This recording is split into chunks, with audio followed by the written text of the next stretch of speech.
Buen día, chicos. Buen día. Espero que estén excelente. Demos inicio a nuestra sesión.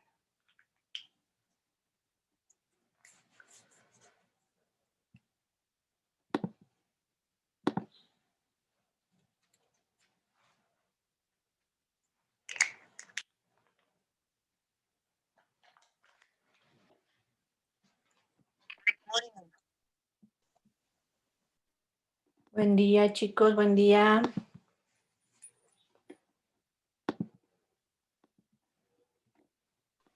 Buenos días, profa. ¿Cómo estamos?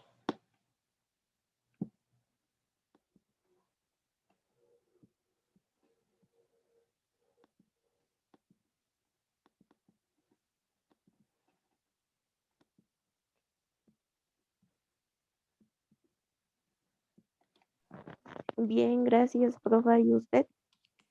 Bien, gracias. Aquí esperando que se abra el material que tengo para ustedes.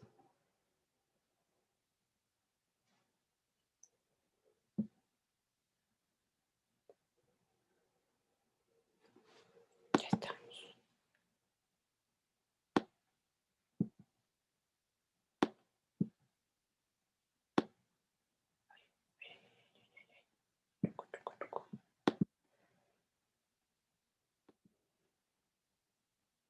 Muy bien, chicos. Les voy a presentar una conferencia breve. De hecho, es de las más breves que pude encontrar, de Robert Schwartz.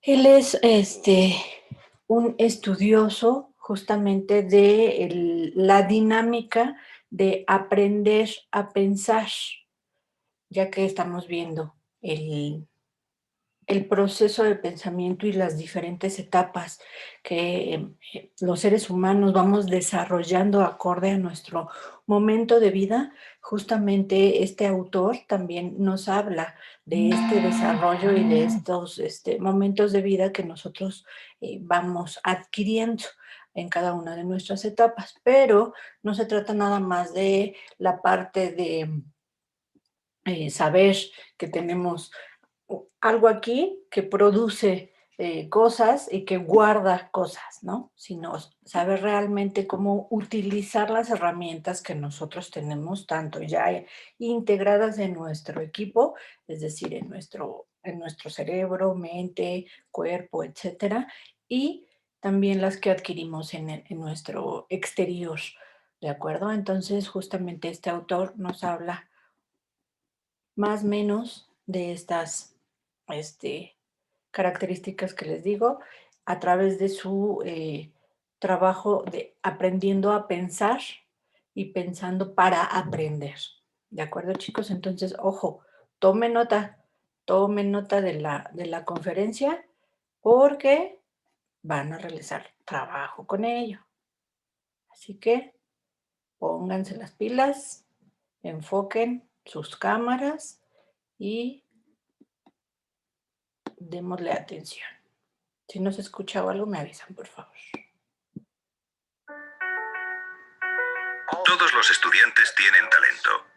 Uno de los más importantes es aprender a averiguar las cosas por ellos mismos. Esto es algo tremendamente importante y todos pueden aprender a hacerlo. La investigación muestra que entre el 92 y el 95% de lo que aprendemos en la escuela no afecta a la vida de los estudiantes una vez que la abandonan. Y por supuesto, ahora que todo el mundo pide un cambio, necesitamos cambiar las cosas, pero ¿cómo podemos hacerlo? Soy Robert Schwartz. Soy el fundador del Center for Teaching Thinking, un proyecto que estudia cómo transformar y cambiar la forma en la que se enseña en las aulas. Nuestro objetivo es ayudar a que los estudiantes desarrollen habilidades de pensamiento crítico y creativo que serán importantes para su vida. No se trata de memorizar cosas, sino que razonen lo que aprenden. Así lo entienden y asimilan mejor. Hola, me llamo Ángela. Soy una profesora de Mallorca y estoy muy interesada en la metodología del aprendizaje basado en el pensamiento. Voy a hacerle algunas preguntas. La primera pregunta creo que es la más importante. ¿Qué es el aprendizaje basado en el pensamiento? En realidad es muy sencillo. Es aprender mediante el pensamiento. Por supuesto, detrás de ello hay mucho más. Porque, ya sabes, te preguntas, ¿aprender qué? Y pensar cómo. Porque la educación tradicional está orientada hacia la explicación del profesor y basada en la memorización. En este modelo, los estudiantes tienen que aprender lo que el profesor está diciendo, recordarlo y responderlo en un examen, etc. Eso también es pensamiento. Pero aprender a memorizar cosas es una forma de pensamiento muy limitada. Eso significa que el aprendizaje acaba siendo muy superficial. Ya sabes, por ejemplo, si preguntas a los estudiantes en qué fecha fue la Revolución Francesa, efectivamente, han aprendido la fecha de la Revolución Francesa, pero ¿han aprendido realmente de qué iba realmente esa revolución? ¿Por qué pasó? ¿Por qué pasó? Las causas, la explicación. Si les haces ese tipo de preguntas, les incitas a pensar de una forma más profunda y rica. Mi sensación sobre esto, porque llevo haciéndolo durante mucho tiempo, durante 35 años, es que muchos profesores aprenden a enseñar en la universidad bajo el enfoque tradicional. Enseñan, pero reconocen que no funciona. Y algunos vienen y me dicen, es un completo fracaso. Quiero decir, los estudiantes no quieren aprender lo que les enseñamos. Creen que para lo único que les servirá es para ayudarles a pasar el examen, ¿verdad? Los profesores vienen y nos dicen, debe haber una forma mejor de hacer esto. Sin duda. ¿Y qué podemos hacer para enseñar a los estudiantes? Para ayudarles a que aprendan a pensar y profundizar más de lo que normalmente hacen. Quiero decir, la gente se pasa el día pensando. Tomamos decisiones todos los días. Resolvemos problemas, hacemos predicciones, seleccionamos la información que la gente nos proporciona y decidimos si la aceptamos o si la creemos y así actuamos en consecuencia. Otras veces sucede algo y tenemos que averiguar qué lo causó para decidir cómo resolverlo. Bien, hacemos esas cosas todos los días. Comparamos y contrastamos información, ¿de acuerdo? Y la mayor parte del tiempo la gente no hace esos razonamientos de la forma adecuada. Pasan por alto algunas cosas y extraen conclusiones precipitadas. Nosotros intentamos ayudar a los estudiantes a que aprendan cómo pensar de una manera más hábil, con más atención y, en definitiva, mejor, ¿no? Te voy a dar un ejemplo del tipo de pensamiento que normalmente se realiza de forma errónea. Es la toma de decisiones. Normalmente, cuando tomamos decisiones, pensamos sobre las posibilidades que tenemos. Y a veces, aunque no siempre, cuando la gente toma una decisión, no piensa en las consecuencias que tendrá. Y esto es muy importante. Pero la mayor parte del tiempo piensan en las consecuencias positivas. No piensan en las negativas, en las desventajas. Y esas pocas buenas cosas que pueden pasar les hace elegir una opción. Pero si lo hubieran pensado detenidamente, si hubieran sido capaces de verlas, quizá hubieran encontrado otras opciones mucho mejores. En la escuela no enseñamos a los estudiantes a tomar buenas decisiones. Los profesores no lo hacen, pero que no lo hagan no significa que los estudiantes no tomen decisiones. Significa que aprenden a tomar decisiones tomando en cuenta su realidad y su mundo. Y lo que más les influye es la publicidad. Y en la publicidad te enseñan imágenes de cosas que quieren venderte algo. Te cuentan todos los beneficios que tienen. Suenan tan bien que dices, lo quiero. Por supuesto, tienen que venderlo. No te dicen que si lo comes de forma habitual durante los próximos 20 años, la probabilidad de que tengas un cáncer aumenta en un 50%, ¿verdad? Eso no sería tan malo. porque seguramente haría que no consumas tanto. Pero aún así, esas son cosas que debes saber para tomar decisiones, pero aprendes a no pensar en esas cosas por la forma en la que se presenta la publicidad y nos presentan los anuncios. Así es como descubrimos que uno de los problemas principales en la toma de decisiones es pensar solo en las cosas buenas. Sobre todo porque pensamos que la toma de decisiones conlleva un pensamiento muy complejo y creemos que quizá es mejor empezar a enseñarlo más adelante, cuando seamos más mayores. ¿A qué edad crees que deberíamos comenzar a enseñar a tomar decisiones? Sobre los 2 o 3 años. Piensa en, no sé, la danza, por ejemplo. E imagina que piensas, bueno, la danza es algo muy complicado.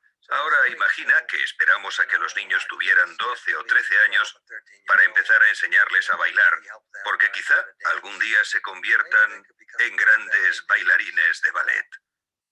Los niños pequeños también pueden. Quizá no van a ser tan sofisticados como los mayores, pero aprenderán a tener sensaciones sobre el movimiento de sus pies y cosas similares. Cuando son jóvenes y con el paso del tiempo conseguirán perfeccionarlo. Lo mismo pasa con el pensamiento y la toma de decisiones. Los niños pequeños toman decisiones. Es verdad. En las aulas deciden qué van a hacer con su tiempo, cómo van a dibujar, etc. Si les ayudas a hacerlo más atentamente y lo vas haciendo más complejo mientras suben de curso, acabarán sabiendo tomar buenas decisiones cuando, por ejemplo, estén en 5º curso. Claro. ¿Qué consejo le daría a un estudiante que quiera desarrollar su forma de pensar? Bueno, le aconsejaría que empezara a identificar diferentes tipos de pensamiento y que identifique la información valiosa. Hoy en día, los niños tienen acceso a Internet. Es algo fantástico que no tenían hace 20 años, no tenían acceso. Ahora pueden conseguir la información inmediatamente y lo que hacen muchos estudiantes es buscar algo en Google que les dará múltiples resultados. Y al entrar en uno, les dará una información que ellos copiarán y llevarán a la escuela pensando que es lo que han aprendido. No piensan si lo que han copiado es verídico o no, si es real. Es muy importante ayudar a los alumnos a aprender a observar y juzgar, a pensar de manera crítica sobre la información que han conseguido y a tener una opinión propia sobre si la información puede ser aceptable y fiable. Cuando pasa eso, tienen una base mucho más sólida en su pensamiento y la información que adquieren es buena. ¿Qué pueden hacer los padres para ayudar a los niños a mejorar su pensamiento? Creo que las escuelas que enseñan con el aprendizaje basado en el pensamiento tienen la oportunidad de enseñar a los padres esas estrategias. Y eso se aplica a las preguntas, por ejemplo, ¿qué preguntas quieres intentar responder antes de llegar a una conclusión? No saques conclusiones precipitadas, piensa detenidamente. Así es como ayudamos a los niños. También podemos ayudar a los padres para que aprendan cómo hacerlo, para que en casa se conviertan en referentes. Los padres siempre lo son. No necesitan el aprendizaje basado en el pensamiento para conseguirlo. Muchos padres, cuando sus hijos son adolescentes o cuando abandonan la escuela, dicen, no te olvides de pensar en las consecuencias de lo que vas a hacer. Pero, por supuesto, esa es solo una parte de la historia. Hay padres que están de acuerdo con la forma en la que los educaron cuando eran niños y no ven la necesidad de cambiar la manera de enseñar. ¿Qué le diría a estos padres? Lo que haría con esos padres es lo mismo que haría con los profesores que no quieren cambiar. Ya sabes, trata a los profesores y a los padres de la misma manera que quieres tratar a los niños. Te dices a ti mismo que ellos pueden tomar sus propias decisiones, así que no voy a decirles que más vale que lo hagan, porque si no, ya verán lo que ocurre. Les muestras las virtudes, las cosas tan maravillosas que ocurren cuando los estudiantes aprenden utilizando una forma de pensar adecuada y la cantidad de decisiones que puede tomar un estudiante y el razonamiento que lleva a cabo. No debemos forzar a los profesores y tampoco a los padres para que intenten cambiar. Y diría que primero queremos trabajar con los profesores que estén interesados en el tema, porque sé que cambiarán y harán cosas en sus clases. Y los profesores que dicen que no, o que les lleva mucho tiempo y no podrán pasar del capítulo 37 al 40 en el libro, ya verán lo que pasa con estos niños. Aprenden mejor, de forma más profunda, hacen preguntas más reflexivas, piensan antes de tomar decisiones. Y muchos irán cediendo. He visto profesores que se niegan a venir a los primeros talleres, pero luego miran a las otras clases y hablan con sus profesores y dicen, quizá vaya a los próximos talleres. Es cierto. También hay profesores que quizá quieren aplicar en sus aulas el método de aprendizaje basado en el pensamiento, pero no creen que es posible, por ejemplo, en educación física. ¿Podría hablarnos de una lección o actividad usando el aprendizaje basado en el pensamiento en educación física, por ejemplo? Recuerdo haber estado trabajando con algunas escuelas en Chicago, Estados Unidos, en 1980. Surgió esa pregunta y el director dijo que los profesores deberían participar en el taller sobre el pensamiento. Y el profesor de educación física dijo, ¿por qué tengo que ir? Yo no, quiero decir, solo juego al fútbol, ¿vale? Y le dije, ¿quieres decir que cuando tus jugadores están en el campo, no piensan? No toman decisiones. ¿No toman decisiones? Y entonces se dio cuenta de que claro que tomaban decisiones, por supuesto. Y alguno de los jugadores, de los estudiantes que están en el campo, ha tomado decisiones que no eran muy acertadas. Sí, claro. Vale, ¿y pueden aprender a hacerlo mejor? Sí, claro. Bien, de eso trata el aprendizaje basado en el pensamiento. Y lo que hizo ese profesor fue interesante. Dijo, sé lo que voy a hacer. Puso un vídeo de un partido de fútbol y lo paró justo cuando 3 de los jugadores tenían que decidir qué hacer. ¿Voy a correr hacia aquí o hacia allá? Eso fue lo que les dijo a los estudiantes. Quiero que penséis qué haríais si fuerais esos jugadores y por qué. Empezaron a hacerlo y tenían respuestas diferentes y las debatieron entre ellos. Se dieron cuenta de que si hubieran pensado las consecuencias de correr en una dirección en la que otros jugadores bloqueaban el camino, quizá los habrían rodeado. Empezaron a pensar y los estudiantes dijeron que eso fue maravilloso. Querían probarlo sobre el campo de fútbol.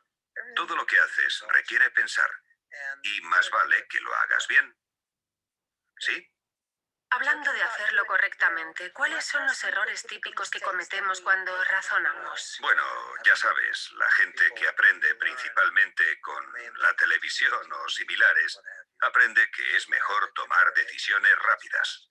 Es un tipo de pensamiento muy precipitado, por lo que la gente extrae conclusiones muy rápidamente. El pensamiento es precipitado, sobre todo el relacionado con la toma de decisiones, cuando no nos tomamos el tiempo necesario para pensar detenidamente. Relájate, no saques conclusiones precipitadas, porque a menudo no son correctas y te meterán en muchos líos. Si consigues que los estudiantes lo apliquen a todo, cuando seas mayores, se casen y compren una casa.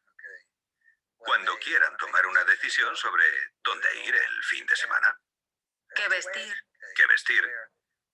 Pero volviendo a la escuela, es donde está la verdadera acción. Porque muchas de las cosas que se estudian implican tomar decisiones, sobre todo en la historia. Me gusta poner un ejemplo basado en Napoleón. Napoleón fue a una batalla contra un señor británico llamado Wellington y perdió. Prácticamente fue el fin de Napoleón. Imagina que eres Napoleón y Wellington te reta a una batalla en los campos de Waterloo. Usas la estrategia para la toma de decisiones que hemos desarrollado. Pensarás en tus opciones, pensarás en las consecuencias positivas y negativas, etc. Y continúas practicando, razonando, intentando averiguar qué es lo mejor que puedes hacer en cada ocasión. Se puede comparar con lo que hizo Napoleón. Y si crees que no tomó una decisión acertada, piensa qué es lo que le motivó. Sirve para entender mejor cómo funciona la gente. ¿Y si tienes una mente cerrada, también es uno de los problemas? Bueno, ese es otro problema, tomar decisiones sesgadas. Si estás predispuesto a algo, te gusta, y piensas, qué bien, creo que voy a hacerlo. Y si alguien te dice que te pares y pienses en algunos inconvenientes, puede que los encuentres, pero enfocarás tu búsqueda hacia lo positivo. Entonces estarás pensando de una forma muy sesgada. Nos lleva al razonamiento precipitado, al razonamiento sesgado o superficial. Tómate un poco más de tiempo. A veces las cosas son un poco más complicadas. Por ejemplo, cuando aceptas un trabajo o compras una casa. Todos son ventajas que acompañarán a los niños después de acabar la escuela si les enseñas y les ayudas a aprender a pensar más detenidamente mientras están en el colegio. Si lo practican, lo harán durante el resto de su vida. Les saldrá de forma natural. Les saldrá de forma natural, por supuesto, tan natural como hablar un idioma, tan natural como es para un violinista tocar el violín en el escenario. Pero tienen que empezar a hacerlo, a practicarlo atentamente. Se trabaja con los diferentes puntos de vista de los estudiantes y enriquecen su aprendizaje y su asimilación. Vale, eso es interesante. Quería saber si aprendemos mejor al trabajar en común o al trabajar por separado. Esto ya lo he comentado, pero lo repetiré de nuevo. Pensar correctamente es un acto social. Diría que razonar es un acto social. La mayoría interactuamos con gente. Si un vecino nos dice que si vamos a un lugar, no conduzcamos por una calle porque hay obras, asimilas la información y se te ocurre una idea diferente para llegar a tu destino. Creo que no es solamente una vergüenza, sino que además es una burla que durante la mayor parte del siglo XX en las escuelas se haya tratado a los estudiantes como individuos aislados. Se han centrado en su individualidad. Teníamos a estudiantes que no querían compartir lo que estaban haciendo. Había mucha competencia. ¿Quién iba a sacar la nota más alta, etcétera? Y eso va en contra de todo esto, porque cuando consigan un trabajo, verán que se trabaja en equipo. Y los equipos deben saber cómo dividir el trabajo, compartir ideas, desarrollar las ideas de los compañeros. Entonces es necesario para que razonemos mejor que trabajemos mejor en grupo, ¿verdad? Por supuesto. El aprendizaje basado en el pensamiento es compatible con el aprendizaje cooperativo. No solo es compatible, es juntar a los estudiantes para que el aprendizaje refleje el razonamiento y el aprendizaje que harán en la calle. Si tratas el pensamiento como algo que sucede en la cabeza, en el cerebro, y que es algo muy privado, tu pensamiento no va a tener un impacto en el pensamiento de los demás. Comunicar lo que piensas, compartirlo, es completamente esencial, porque es lo que necesitamos hacer en nuestra vida. ¿Y si nos basamos en cosas que aprendes para tus estudios? ¿No? Puede ser algo maravilloso. Te daré otro ejemplo. Uno de los tipos de razonamiento más importantes que me he dado cuenta que es básico y crucial que los alumnos lo aprendan es el pensamiento de las partes y el todo. Los estudiantes más pequeños, los niños, aprenden todo sobre el cuerpo humano y las partes que lo componen. Aprenden sobre la cara y las partes de la cara. Dicen ojos, orejas, nariz y boca. Ya lo han aprendido. Pero por supuesto ellos ya saben cómo distinguir estas cosas. Todo lo que han aprendido son palabras para describir estas cosas.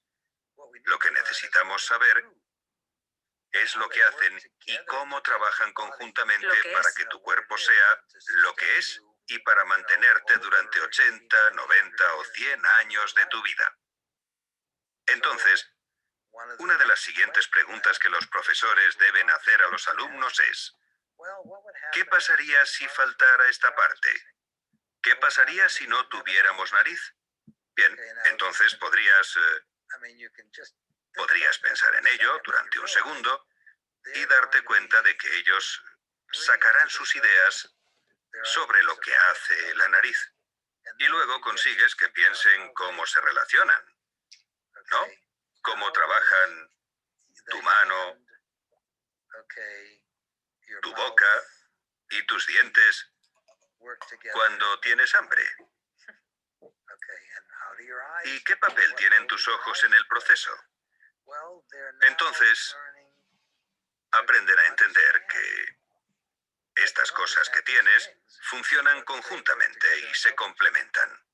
¿El aprendizaje basado en el pensamiento es compatible con el basado en proyectos? Bueno, sí, ahora hay mucho trabajo, un trabajo más extenso que los profesores les dan a los alumnos. Tienen proyectos con un resultado que intenta desarrollar algo. A veces se basa en un problema. Es un problema que debes resolver, pero va a costarte un poco. Imagina que fueses médico y alguien llega a tu consulta y te cuenta: no puedo mover la rodilla, la tengo rígida. Y no sabes mucho de rodillas, pero quieres aprender. Así que te preocupas y buscas acerca de las cosas que causan rigidez en las rodillas y cómo curarla. Entonces vuelves, haces unas preguntas sobre los síntomas y tratas de averiguar cuál es la causa y qué hacer para curarla. Si haces eso, no necesitas ir a un curso donde el profesor vuelva a contarte todas esas cosas. Y como has dicho antes, los estudiantes lo recordarán durante el resto de sus vidas, mientras que en muchos de estos cursos los estudiantes se olvidan de todo en unos pocos años. Así que, trabajando en los proyectos y sobre los problemas como vehículo, aprenderás cosas del plan de estudios de una manera diferente. Pero, para que esto funcione correctamente, los estudiantes no pueden limitarse a tratar de adivinar ciertas cosas. Tienen que utilizar su buen juicio y pensar correctamente para que todas las habilidades importantes de pensamiento se pongan en marcha conjuntamente en el proyecto. Y cuando eso sucede, es algo realmente maravilloso.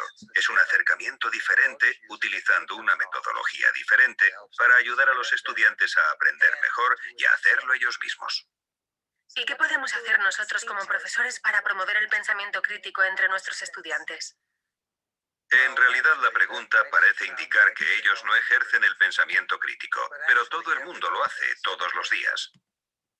Es verdad.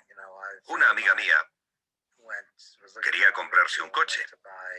Fue al concesionario y no tenía muy claro qué tipo de coche quería. Media hora después salió y ya lo había comprado. Y yo le dije: ¡qué rápida! Y ella me contestó: sí, he estado pensando y el hombre que me lo estaba vendiendo era muy simpático. No llevaba barba como la mayoría de la gente, sino que estaba perfectamente afeitado.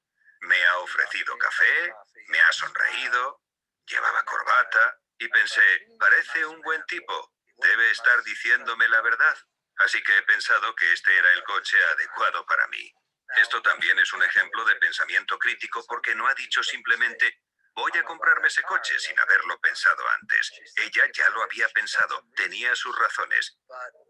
Pero quizá esas razones no eran demasiado buenas.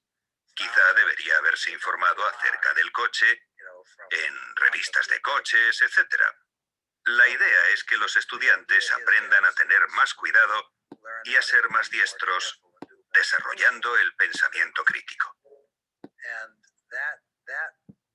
Y eso es algo que se promueve muy bien trabajando en grupo, porque los estudiantes debaten.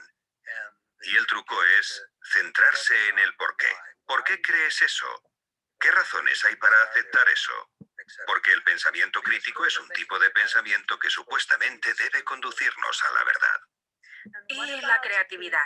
¿Cree que nosotros, los profesores, podemos enseñar a ser creativos? Hay una historia interesante detrás del pensamiento creativo, porque mucha gente dice que los niños pequeños en clases de preescolar, incluso de niños de 5 años, son muy creativos. Si les dejas solos, son capaces de inventar cosas muy creativas. Y también te dirán que cuando llegan a primaria pierden la inventiva y dejan de ser creativos. El motivo por el que los estudiantes pierden su creatividad, muchos de ellos, es que los profesores les enseñan que solo hay una respuesta correcta. Pero eso no tiene por qué ser verdad, lo hemos experimentado. Uno de los ingredientes esenciales de la creatividad es unir varias cosas familiares para crear algo nuevo y original.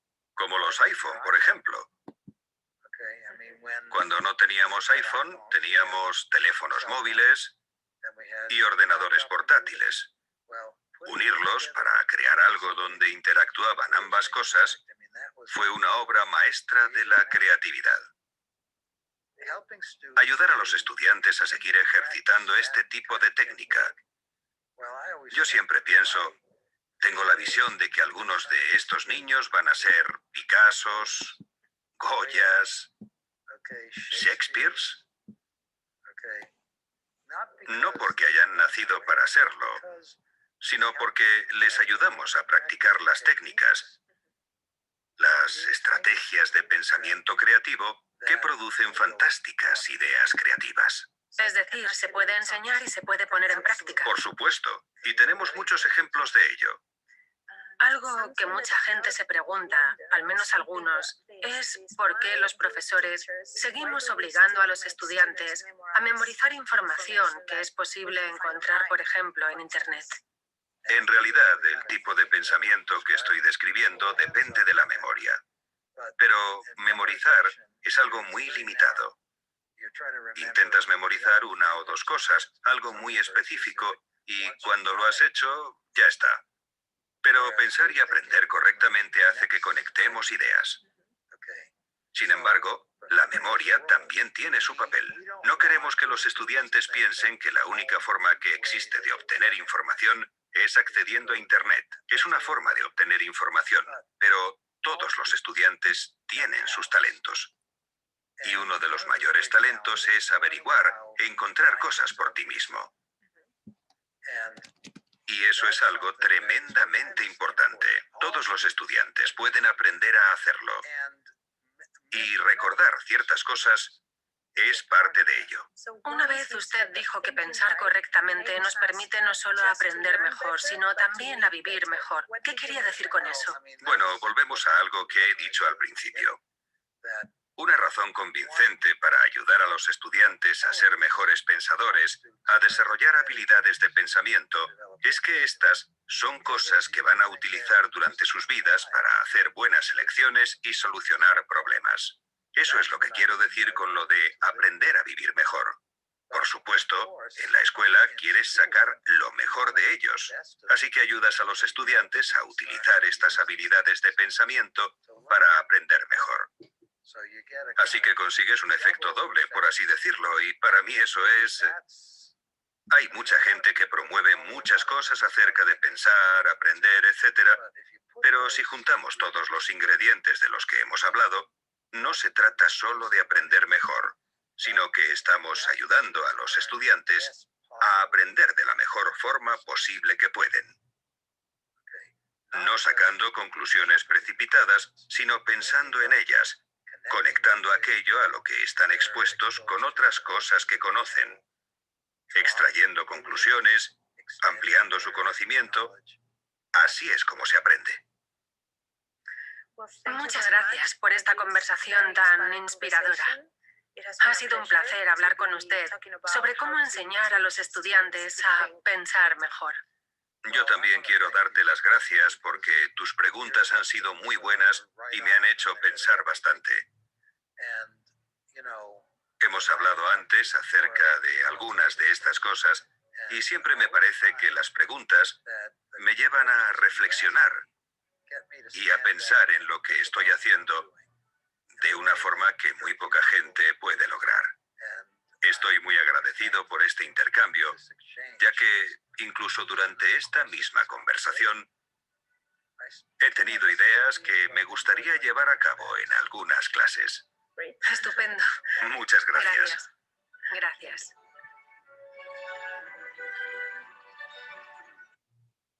Muy bien, chicos. Espero que hayamos tomado nota y le hayamos dado atención a todo lo que conversaron en la entrevista. Entonces, ya tienen en su plataforma lo que tienen que hacer con esta información. Así que, por favor, actualicen su plataforma y a trabajar, porque también tienen tiempo. Chequen los tiempos, por favor.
Continuamos, chicos.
Profa, no hay ningún problema si yo utilicé el mapa que había puesto primero.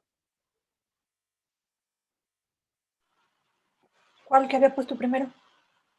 Puso primero el que iba más o menos así. Y ahorita lo cambió por la pirámide. Pero eso es para otro ejercicio. Entonces lo vuelvo a hacer. Sí, señorita. Gracias, profa. No se adelanten, lean lo que se les pide.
Profesora, de favor, ¿podría verificar si ya se entregó el trabajo?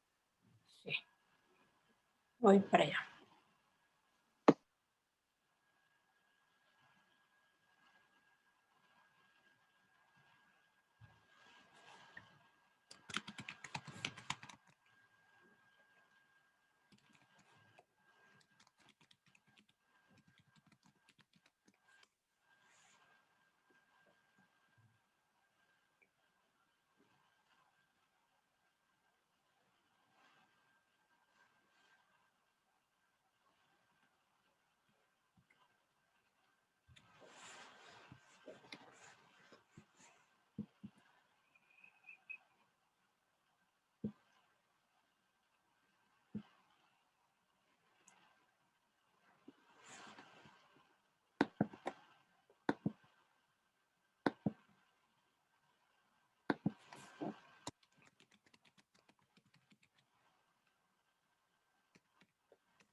Les queda 1 minuto para entregar, chicos. Ya está el de Mariana Arias, Amairani, Lorena, Fernanda, Armando, Yasmín, Ailín, Mónica, Astrid y Tania.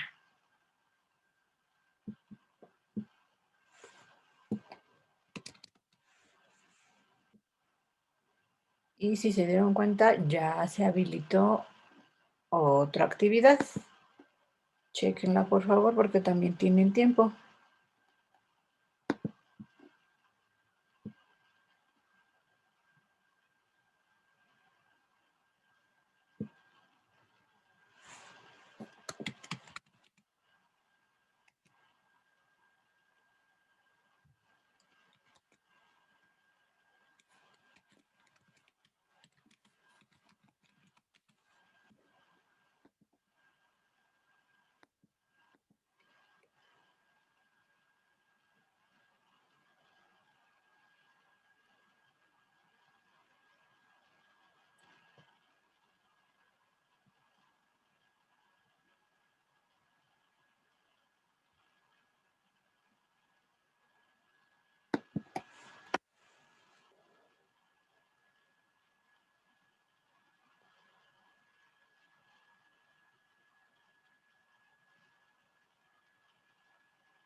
Profa, ya me aparece bloqueada para poder subir mi trabajo.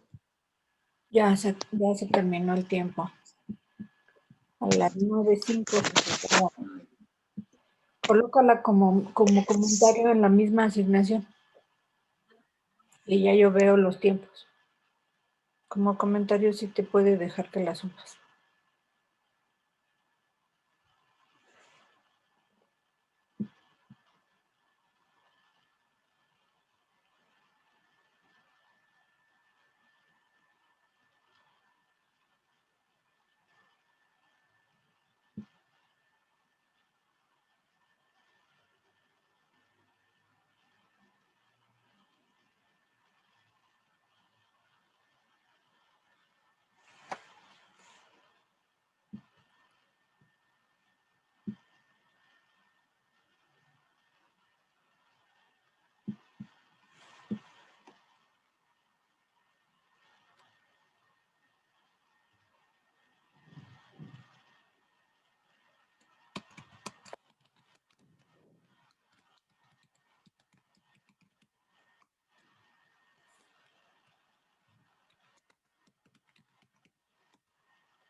Profa, ¿qué documento utilizaremos para la segunda actividad?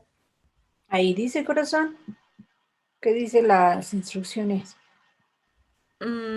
Dice que con el texto y las páginas señaladas en la A7.9, no es cierto, 7.1, el pensamiento 3 se realiza tantas actividades como puedas en 30 minutos, pero bueno, a mí no me aparece ningún documento en el apartado.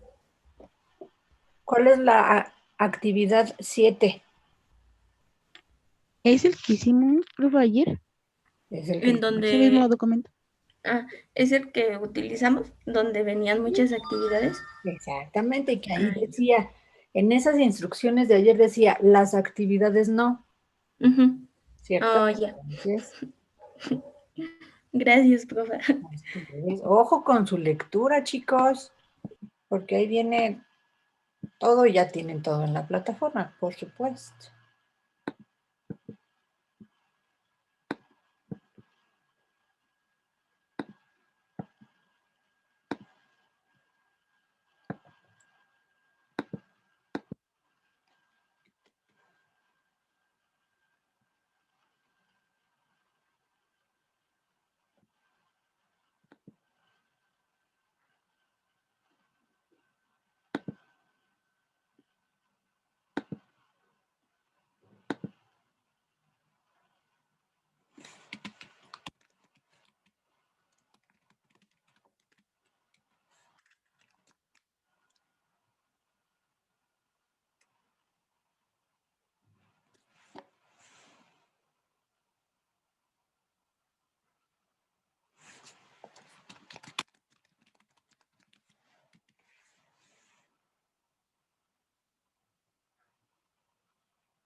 Miss, ¿le puede dar acceso a Janet, por favor?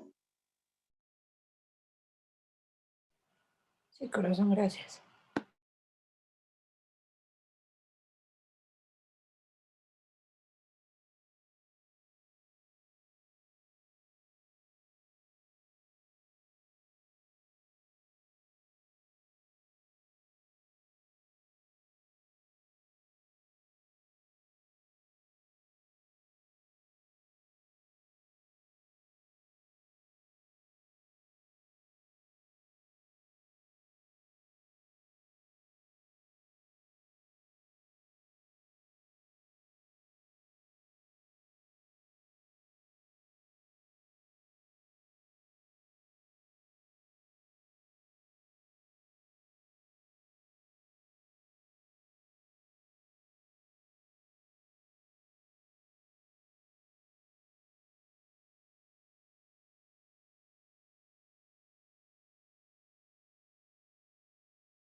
Continuamos, chicos.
Profesora, ya tengo mis actividades, pero este documento está tardando mucho más en convertirse a PDF.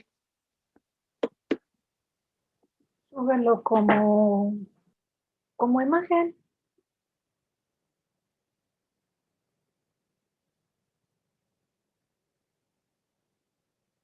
O como Word, depende de cómo lo tengas. Súbelo así para que te deje, bueno, por el tiempo.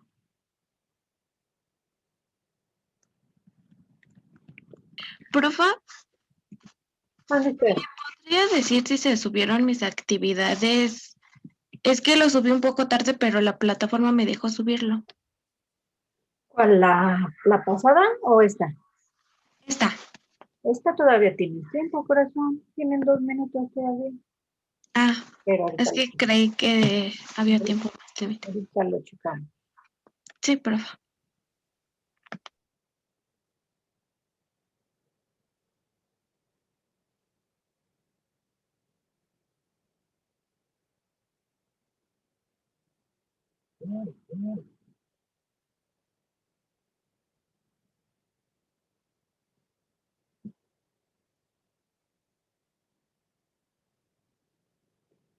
Tengo el de Lorena, Armando, Daniela, Miguel, Martín, Astrid, Ana y Tania.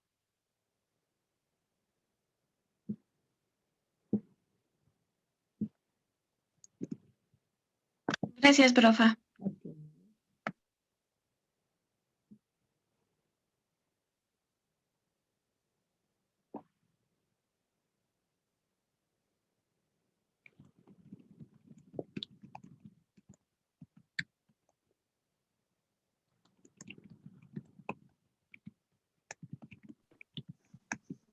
Profesora, sí se alcanzó a subir el mío. Es que no me...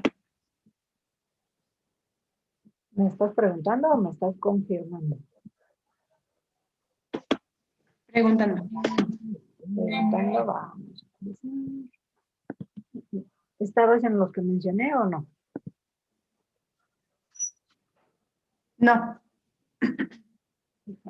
Estoy actualizando. Ya vaya. Fernanda, Aileen, Janet y Mónica. Son las que se subieron, digamos, en el último momento.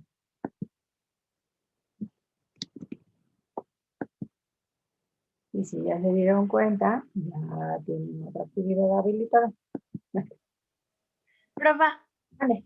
yo también ya se lo subí, no sé si, bueno, sí me dejó entregarlo, pero no sé si le aparezca. A ver, déjame actualizar. Yasmín, María Fernanda y Zaira. Sí, gracias, maestra. Son los que así en el RAS. Ya ven cómo sí se puede entregar en tiempo, chicas. Y chicos también.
Chicos, digamos que para su tranquilidad, esta actividad tienen hasta mañana para entregar. Entonces pueden respirar un poquito más por si ya se dieron cuenta en el tiempo de entrega. ¿Sale, vale? Entonces, por favor, terminen de leerlo, terminen su actividad y manden a que no se les vayan los tiempos. ¿Sale, vale? Y les mando un abrazo virtual con gel antibacterial. Échenle ganas, hagan sus proyectos porque son para el próximo miércoles. Y bonita lo que resta de semana. ¿Sale, vale? Y échenle ganas a sus exámenes que ya empiezan la próxima semana. ¿Sabes? Sí, Bye, Miss, bye, chicos. gracias. Gracias a ustedes. Gracias, profa. A ustedes, bonito día. Bye, bye.